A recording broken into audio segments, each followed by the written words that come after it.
আমরা মানুষ এই জন্য যে যাতে করে আমরা আসলে মানবিকতা দেখাতে পারি, মনুষ্যত্ব দেখাতে পারি। বিপদ আপনারও হতে পারে, বিপদ আপদে আপনিও পড়তে পারেন। আপনার পাশে তখন যদি কাউকে না পান আপনার কেমন লাগে?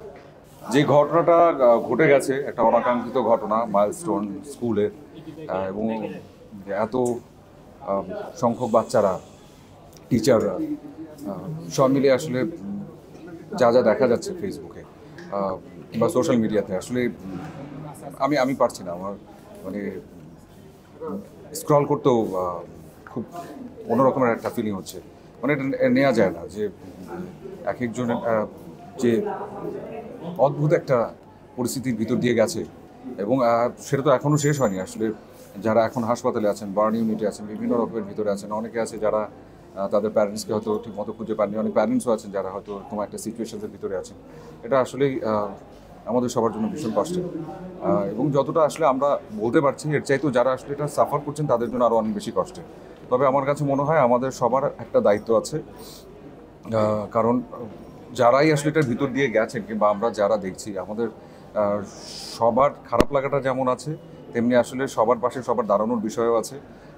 কোনো রকমের বিভ্রান্তিমূলক কোনো কনভারসেশনসে আমরা কেউ না যাই, এবং যে যাকে পারি যতটুকু পারি, যেমন ব্লাড ডোনেটের কথা অনেকে বলছেন, বিভিন্ন হয়তো হসপিটালে দৌড়াদৌড়ির বিষয় আছে, তো যে যাকে যেভাবে করে পারি আমরা আসলে হেল্প করি, কারণ এই সময়টাও অতিক্রম করতে আরও সময় লাগবে, এটা এত সহজ বিষয় নয়।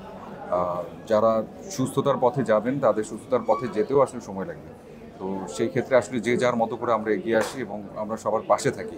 অ্যাক্সিডেন্ট এটা আসলে কিভাবে, কেন, কি হলো, কোনো কিছুই আসলে যদি খুব পরিষ্কার না জানি সেই বিষয়ে আসলে খুব বলার কিছু থাকে না।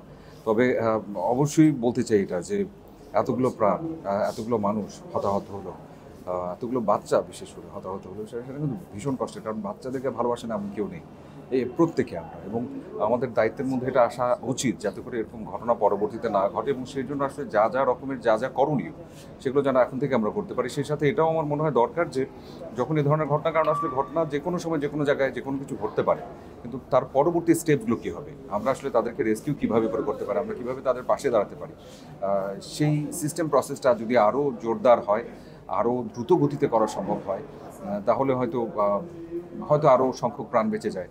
হয়তো দুর্ঘটনার পরবর্তী অংশটা হয়তো একটা একটা হয়তো একটা প্রপার জায়গায় হয়তো দেখা যেতে পারে।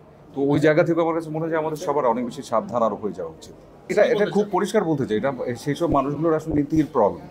তাদের আসলে আমি অবশ্যই বলবো যে আমরা প্রত্যেকে মানুষ, আমাদের প্রত্যেকের বিবেক আছে, বুদ্ধি আছে, এবং আমরা মানুষ এই জন্য যে যাতে করে আমরা আসলে মানবিকতা দেখাতে পারি, মনুষ্যত্ব দেখাতে পারি। কিন্তু যারা পারছি না কিংবা দেখাচ্ছি না, যারা এই ধরনের কাজ করছে, এই জায়গাটা তো আমরা ব্যবসার চিন্তা করছি, তারা কেমন মানুষ আমার বলার কিছু নাই। যারা এই কাজটা করেছেন তারা তো আসলে নিজেরাও দেখতে পাচ্ছেন যে আপনাদেরকে নিয়েও আলাপ হচ্ছে। এই বার্তাটুকু আপনাদের কাছে আসুক এবং আপনারা নিজেরা বুঝে যান বিপদ আপনারও হতে পারে, বিপদ আপদে আপনিও পড়তে পারেন। আপনার পাশে তখন যদি কাউকে না পান আপনার কেমন লাগে? তো এই বিষয়গুলো আর ঘটাবেন না প্লিজ। নিজেরা শুধরে যান এবং চেষ্টা করুন আরেকজনকে উপকার করতে, হেল্প করতে। না পারেন, কিছু না পারেন, বিপদে ফেলেন না, কোনো অপকার করেন। অনেক কিছু আসলে দেখা হচ্ছে আর দেখা হয়েছে, আমি সেটা বলবো না, যে কারণে অনেক বিষয় আসলে কমেন্ট করতে চাই না। তবে যেই জিনিসগুলো আসলে খারাপ লাগার, সেগুলো তো আসলে খারাপ লাগবে, প্রত্যেকটা মানুষের খারাপ লাগবে। এই যে একটু আগে যে কথাটা বললেন, যদি আজকে পানির দাম এত হয়ে যায়, আজকে যদি ট্রান্সপোর্টেশন দাম এরকম হয়ে যায়, তাহলে আসলে মানুষ হিসেবে আপনি কেমন? আপনার দায়িত্ব আছে না? আপনি যখন একজন বিপদে পড়বে, আপনি তাকে উপকার না করতে পারেন, আপনি যখন ভাড়াটা বাড়িয়ে দেবেন, আপনি কি অপকার করলেন না? ওই দায়িত্ববোধটুকু আপনার থাকবে না?